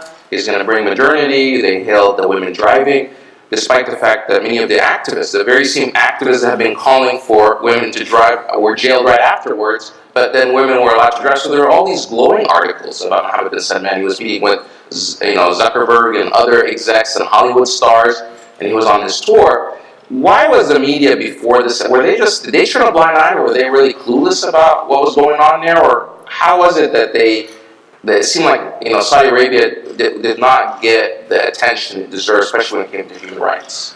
I think it's hard to know each individual outlet's editorial choices, but certainly you had a very concerted, multi-million-dollar public campaign to reframe Saudi Arabia. And arguably, the massive human rights abuses in Saudi Arabia aren't news, because that's how it's been. So it is new, which is the definition of news, when, this new crown prince is going to meet Zuckerberg. So maybe that's part of it. But I think that it is, a lot of journalists have woken up and realized, we've got to look at the real fundamental problems there. And I think, we can also, today is the International Data and Impunity Against Crimes Against Journalists. Why aren't we hearing very strong statements from the president? We are hearing much stronger statements in the media now. Well, the president calls it fake news, and the media is an enemy, which emboldens these. Which is an attempt to delegitimize journalists so that when they try to hold them accountable, nobody believes them. And that's a tactic that is being tried by leaders around the world. But let's remember that the U.S. government is a multifaceted institution. So you've actually got some progress in Congress. The Senate has triggered the Global Magnitsky Act, which was named after a Russian journalist who was killed in Russia, and now it applies globally. It allows for targeted sanctions to be imposed. He has 120 days to respond. I don't know why in the world he would need to take that much time to respond, but that's a real opportunity. So it's good to see that Congress is saying, no, we are going to do something about this. He is our constituent. We owe it not just to Jamal, but to all journalists. What is this going to do to journalists if you go into a foreign consulate in a foreign country and you're murdered? This cannot stand. In Washington, D.C., a lot of the think tanks that are here have been quiet for many years about Saudi Arabia. And in many ways, they're quiet about even Egypt now. They're very vocal, for example, when Morsi was in power. There was all this stuff about the Muslim Brotherhood and all these different things. But you don't hear much from them, like Brookings Institution. Some of the biggest outlets here, even places that are progressive, like Center for American Progress, the Middle East Institute. These are big names, and they're silent about what's happening in the UAE, what's on the war in Yemen, on Saudi Arabia. Why is that? Well, I think it's partly because think tanks in Washington have never really strayed very far from the sort of Washington consensus on foreign policy, I'm afraid. So because they want to sort of appear to be relevant, and if they go out on a limb too much, they'll be dismissed as being radical or something like that. Another important point is, of course, that they accept money from governments. They accept money from the US government, they accept money from Middle Eastern governments, from Bahrain, from Saudi Arabia, and so on and so forth. And the reason why, it's up to organizations like Human Rights Watch and Amnesty International to actually be the ones who stand up and talk about these kinds of abuses, and we've been doing it for years, is because we don't accept any money from any government. So we are independent, right? So I think it's a combination of things, but I think it's mostly just sort of, Well, I think there's another issue. A lot talking about, for example, Turkey, but you compare the record in Turkey and Saudi Arabia. Well, I'll tell you why. Because look at U.S. foreign policy. U.S. relations with Turkey are very kind of dodgy, right? On Saudi Arabia, there's been this kind of idea that, this is a central kind of alliance in the whole sort of international kind of system. So they're basically towing the line of the U.S. government policies. They don't want to appear to be going too far. But there's also an issue, which is that human rights is not seen as a national security issue. And I think that is a fundamental flaw. So I'm a term member at the Council on Foreign Relations. We rarely bring in issues around human rights into those discussions. But the fact is, I don't think you can have, a lot of these issues. If you don't have a free press, how do you have economic growth and accountability? How do you combat hunger and disease? How do you combat climate change if you don't have an educated public that is able to hold their elected or unelected leaders accountable, and if you don't have, journalists who are able to investigate and bring us the information we know, I think that's part of it, is this narrow conception of what national security comprises. And Turkey, for a long time, there wasn't nearly as much criticism as there should have been because of their critical role in the war in Syria and that border region. So it's always been very complicated. It's with various. I just think that the whole money issue, when you're spending so much money on an institution, that they're going to say, oh, we're going to take all this, millions of dollars and still remain impartial. I think the money, if you follow the money, it does somehow influence. But let's get back to what can people do in Washington or here as people that want to seek justice? What can we do to bring justice for Jamal? I think one important thing is to. Now, I understand there is an alliance between the U.S. and Saudi Arabia in order to combat terrorism, for example, right? So one thing is to establish a relationship and a real alliance between the U.S. and its institutions and the Saudi institutions instead of the individual. The individual who may, perpetrate some acts that is illegal, or different people that may change. What institutions are you referring to? I mean institutions that we may support and push to be represented by the people. So meaning institutions exist in Saudi Arabia? Are there independent institutions? There are institutions, but not independent. My call is to help it be independent and be a representative of the people, and make and establish a good relationship with these institutions, and then we will have a very good alliance to combat terrorism. You asked what people can do. There are some very specific things. Write to your senator and request that they ensure that the Global Magnitsky Act, that President Trump responds and that those accountable are held responsible. Second, call on the UN to hold an independent investigation. Third, email, tweet, whatever, ask Turkey to ask the UN. The UN Secretary General is waiting for a request from Turkey to open an investigation. So Turkey can trigger this investigation? Turkey has the ability to trigger an independent UN investigation. It's welcome to continue its own investigation, and most of what we know about what's happened is because of leaks from Turkey to the media, again, the importance of journalists. So they have the ability to make that request. So you guys, let's put pressure on them to do that, because I am sad to hear that you don't think it's possible, but I think we have to make it impossible for them not to do an independent investigation. Can we, how about sending in the FBI? Can the FBI go in and, like you're saying, the FBI can investigate? Why isn't the FBI investigating this? I think they have an office in Riyadh. No? Good question. Is that something that... Yeah, I mean, they have done, like I said, in other cases, they've done investigations. He is President of the United States. Is there a mechanism that, members of Congress can ask, or put pressure for maybe the U.S. to investigate this, not just sending, Pompeo, sending... Yeah, well, like I said, Malta, Daphne Caruana Galizia was not a U.S. citizen, not a U.S. resident, nothing, no But the FBI still got involved. But the FBI got involved immediately. They did the forensic investigations, looking into the cell phones, the signals, trying to find those connections. We think that, there is most likely some information that might be interesting on his cell phone. Maybe it was easier because they were not rogue operatives. Just on what can be done, of course, an international investigation would be great. I mean, I think it's going to be really hard work, but it's definitely something I would love to see happen.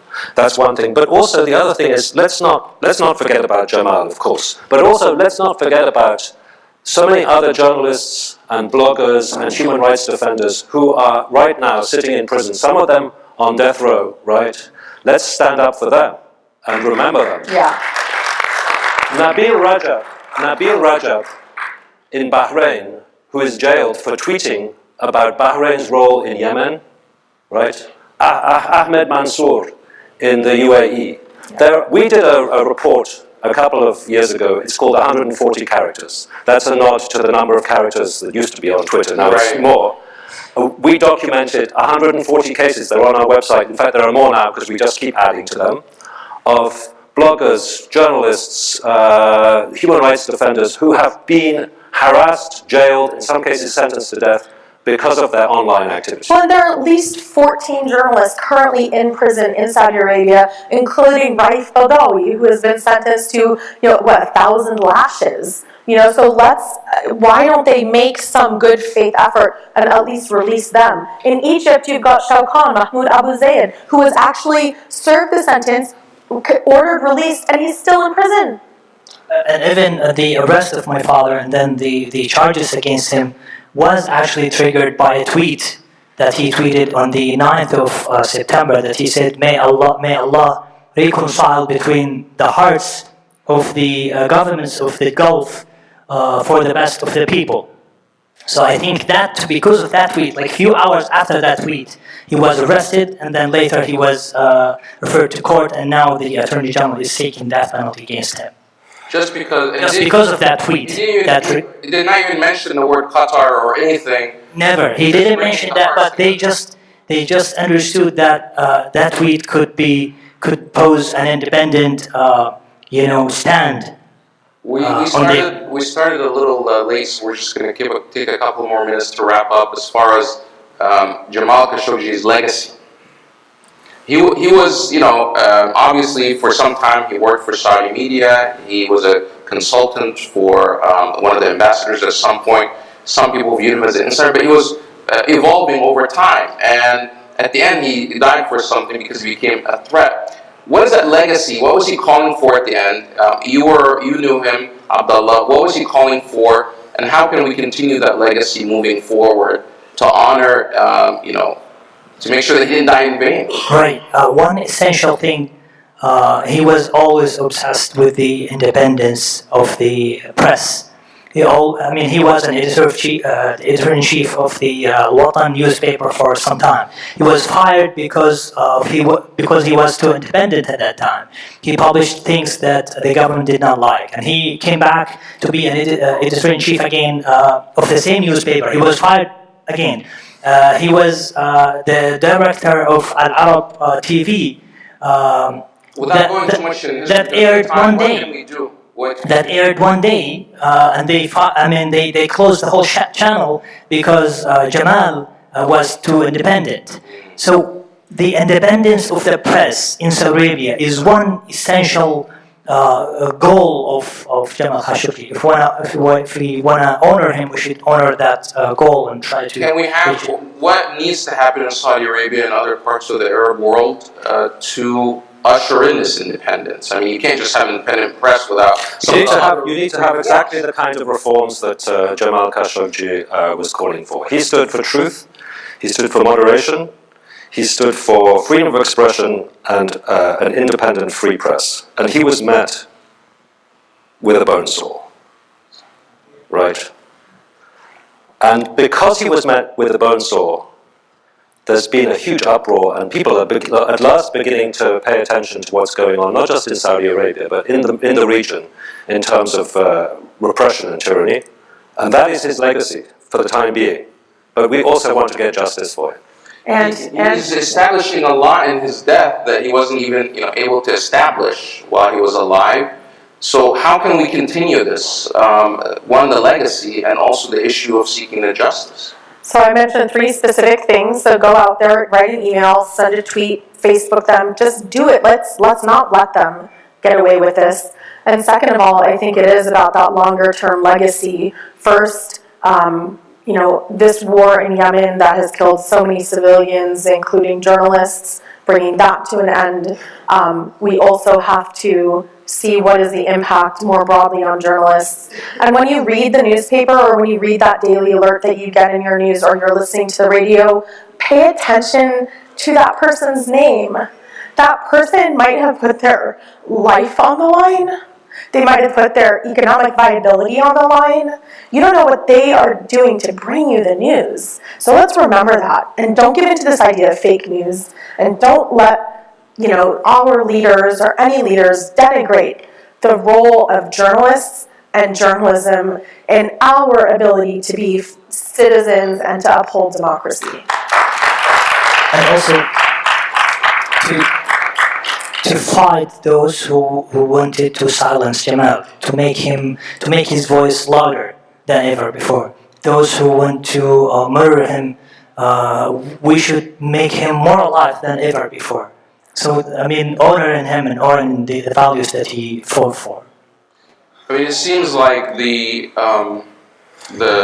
lines are clear when it comes to the Arab world. Those are on the side of dictatorship and oppression and being, authoritarian, and those are that want freedom and want to be able to participate and have the right to self-determination.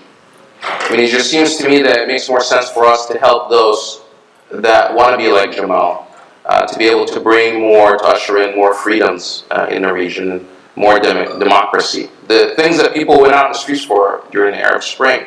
And I think that's something that Jamal wanted to do. And, on behalf of the Justice for Jamal campaign, we want to first see justice for Jamal and accountability for his killers. Because you can't really have transition into freedoms unless people are held accountable.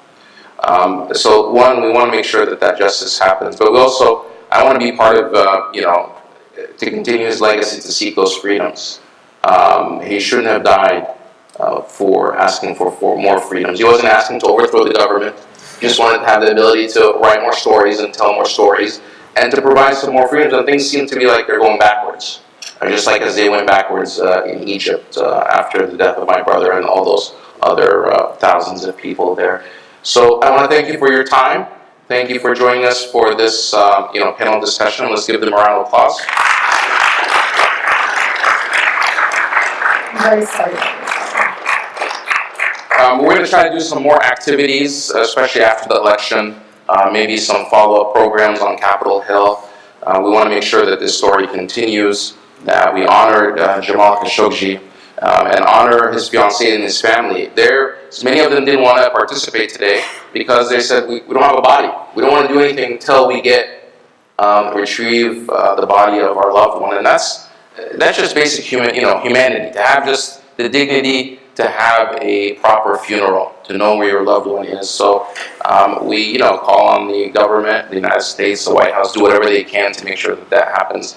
And look forward to further activity that we hold here in Washington, D.C., and for about some of the projects that were mentioned earlier about democracy in the Arab world. We hope that you can be part of that. Thank you very much, and that wraps it up. So I want to turn it back over to Abrar, who's going to make a final comment, and we're going to have a closing prayer. We're actually going to do something called Salat al-Ghaib, which Abrar would describe to honor a Muslim prayer, to honor Jamal before we leave. Thank you so much.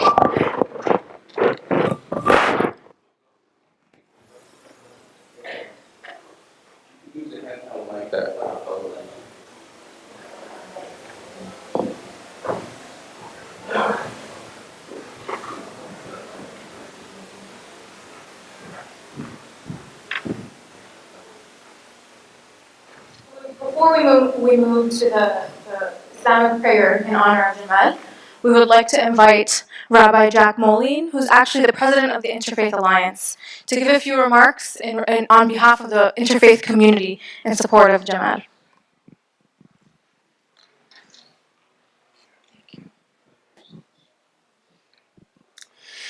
Bismillah ar-Rahman ar-Rahim. The death of Jamal Khashoggi is a pain in my heart and the heart of all people of faith who value life, which is all people of faith. So allow me please to share with you words from my own sacred tradition that we recite in memory of those who are no longer with us. El Malera Hamim Shochein Bamromim Hamsei Menucha Nechona Tachat Kanfei Shechina Et Nishmat Jamal Khashoggi Sheneharag V'Ne'elam. God, filled with mercy and dwelling on high, grant peaceful rest in your sheltering presence to the soul of Jamal Khashoggi, who was murdered and whose remains have disappeared. Provide justice on his behalf. Bestow merciful comfort to those he loved and who loved him in return. Protect all those who follow his example of seeking the truth, speaking the truth, writing the truth, publishing the truth. let us all be unafraid to ask questions of and demand answers from those in power. Amen. Interfaith Alliance is an organization which advocates in this country for free exercise of religion and to prevent government from establishing any religion above any other. In that sense, the First Amendment, which also guarantees the right of free press and free speech, is very much our turf as well. All of these rights are inextricably bound together. We stand with each other independent of whether we share religious beliefs, political opinions, or national identity. The assault on the person of Jamal Khashoggi is an assault on my person and on the assault of every person. Just as surely as my sisters and brothers here today feel the injuries inflicted by the bombs in the mail, by the shootings at the supermarket, by the massacre at the synagogue, by soldiers at the border, or any effort to terrorize others, whether out of hatred or dissent. May we all come together in support of life and freedom, less often in tragedy, more often in celebration of rights and freedom and of each other, and may the memory of our brother Jamal be for a blessing. Amen.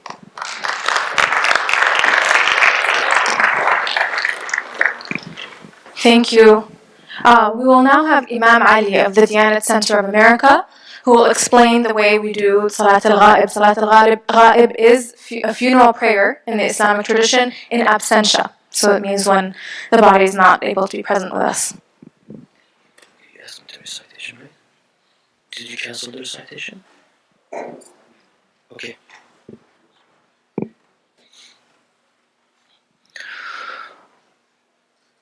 أعوذ بالله من الشيطان الرجيم.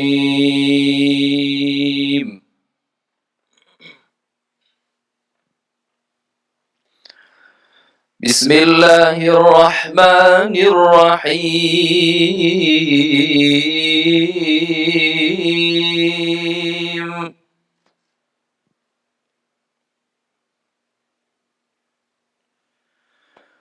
فاذكروني أذكركم واشكروا لي ولا تكفرون.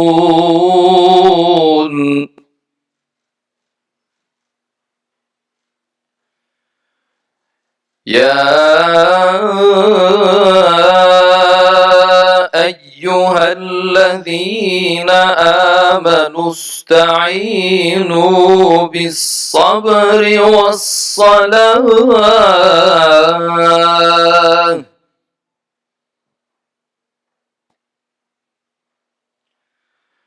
إن الله مع الصابرين.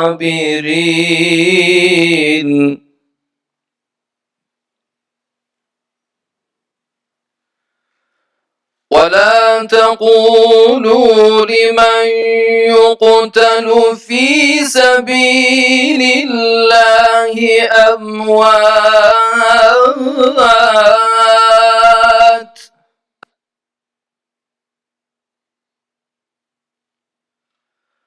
بل أحياء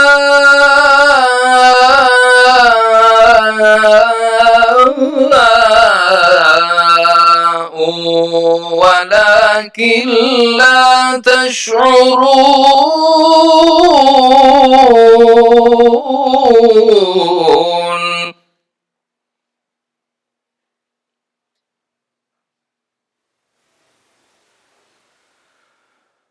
ولنبلونكم بشيء من الخوف والجوع ونقص من الأموال والأنفس والثمرات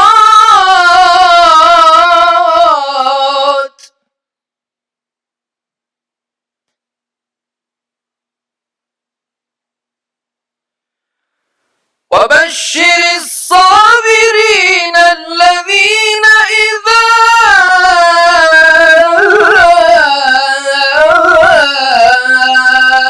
أصابتهم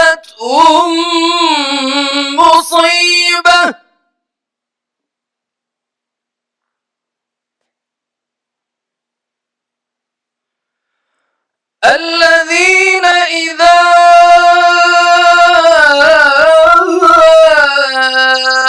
أصابتهم مصيبة قالوا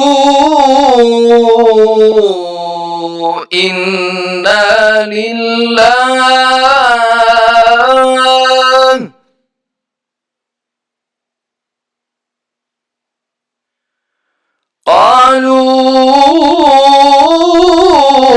إنا لله وإنا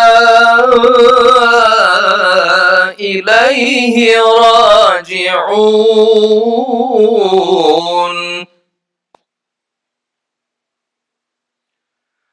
أولئك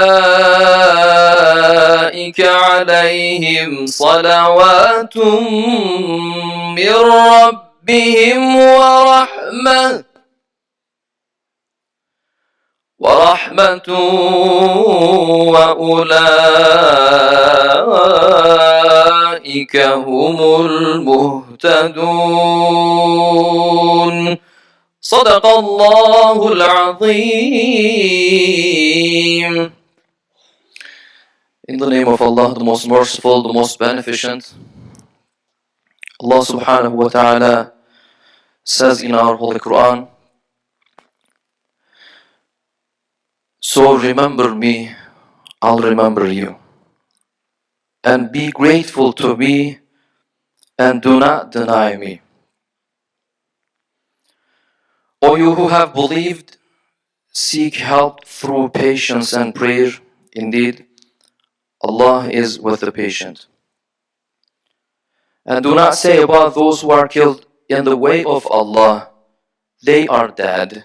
Rather, they are alive, but you perceive it not. And we will surely test you with something of fear and hunger and a loss of wealth and lives and fruits, but give good tidings to the patient. When disaster strikes them, say, indeed, we belong to Allah, and indeed to Him we will return. Inna lillahi wa inna ilayhi raji'un. Those are the ones upon whom are blessings from their Lord and mercy, and it is those who are the rightly guided. Allah subhanahu wa ta'ala has spoken the truth. My dear brothers and sisters and dear guests, first of all, as the Imam of the Yana Center of America, I would like to extend my deep condolences to Khashoggi's fiancée, my dear sister, Hatice Cengiz, his family members, and all the Muslims around the world. Today, in our modern world, too many innocent people are being killed for some nonsense reason, from Rohingya to East Turkestan, from Syria to Yemen. Just a few days ago, the lives of 11 innocents were taken from a Jewish synagogue.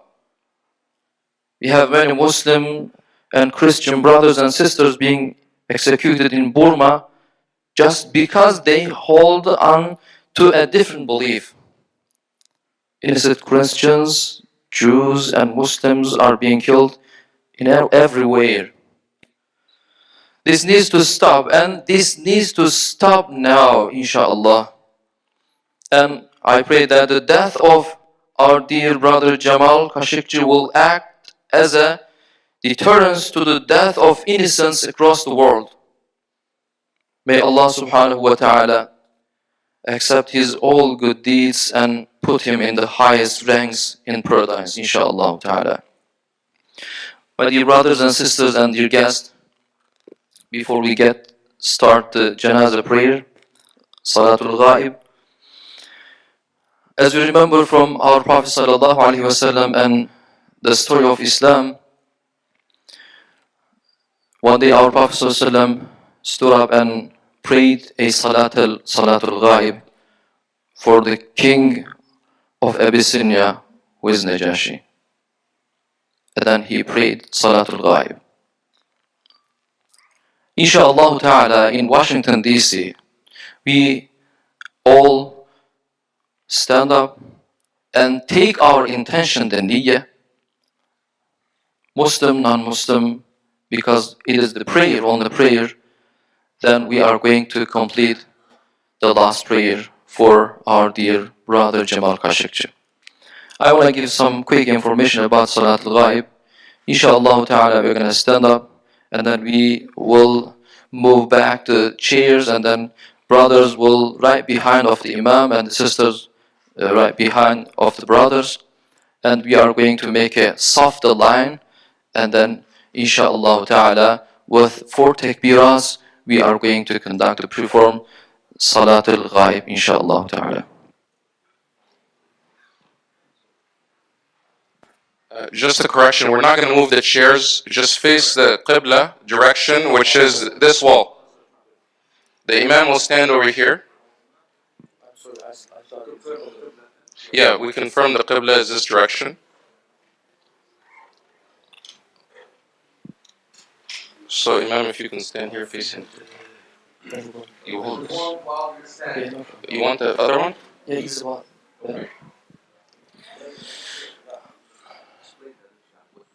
Oh, inshallah we are gonna face to direction of the Qibla. This one.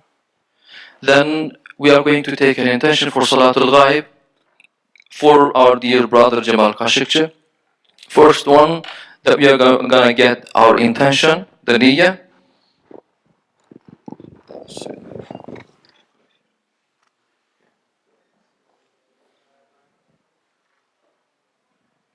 Maybe we can just move some chairs. This place is enough for us? Yeah. Okay. They can just stand. Okay. They can just stay, but please shoulder to shoulder and complete the lines, brothers and sisters. And if you would like to join our prayers, Salatul Ghaib for our dear brother Jamal Khashoggi, you can come closer and then you can just open your hearts. You can say anything from your hearts for our dear brother Jamal Khashoggi, inshallah. And first, the niyyah, then we are going to raise our hands and then say Allahu Akbar, Allah is the greatest. And after that, there is some different narration. You can read Subhanakallahumma wa bihamdik wa tabarakasm wa ta'ala jadduk. This is the dua right after the first takbir. And if you would like to recite Surah Al-Fatiha, you can read it. And after the second takbir, we are going to recite Allahumma salli and Allahumma barik. Du'as and prayers, Allahumma salli and Allahumma barik. After the third one, we are going to pray the special dua for the janazah prayer.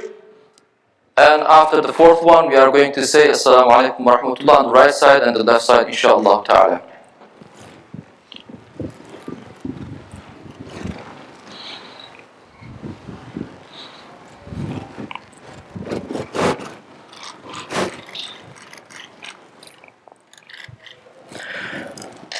Allahu Akbar.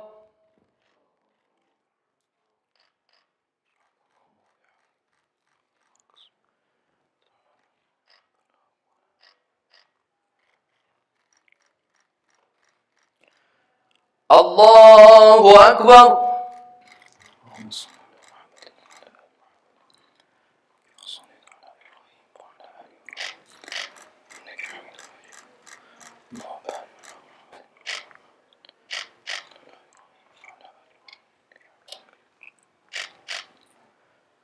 Allahu Akbar.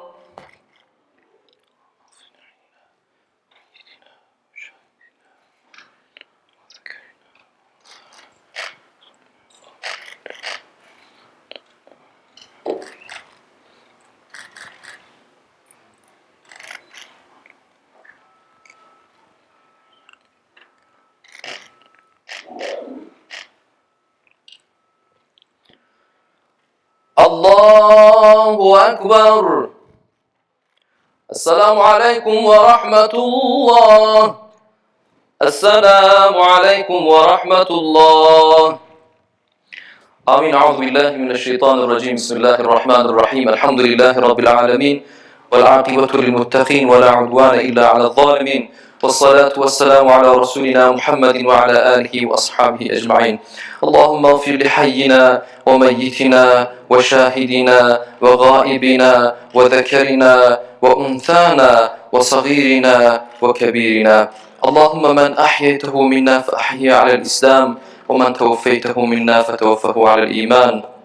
وخص أخي الكريم جمال خاشقجي بالروح والراحة والمغفرة والرضوان. اللهم إن كان محسنا فزد في إحسانه، وإن كان مسيئا فتجاوز عنه، ولقه الأمن والبشرى والكرامة والزلفى برحمتك يا أرحم الراحمين. وسلام على المرسلين والحمد لله رب العالمين. الفاتحة.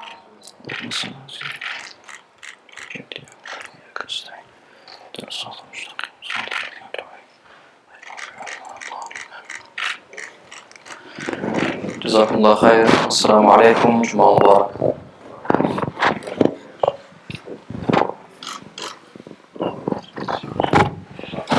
Salat al-Jum'ah will be behind the curtains. This wraps up the official program. And for those that want to observe Salat al-Jum'ah, it will start in about 10 minutes behind on the other side of the curtain. You can access from outside, just walk out the door, make a left, and then make another left. And it'll be led by Dr. Islam.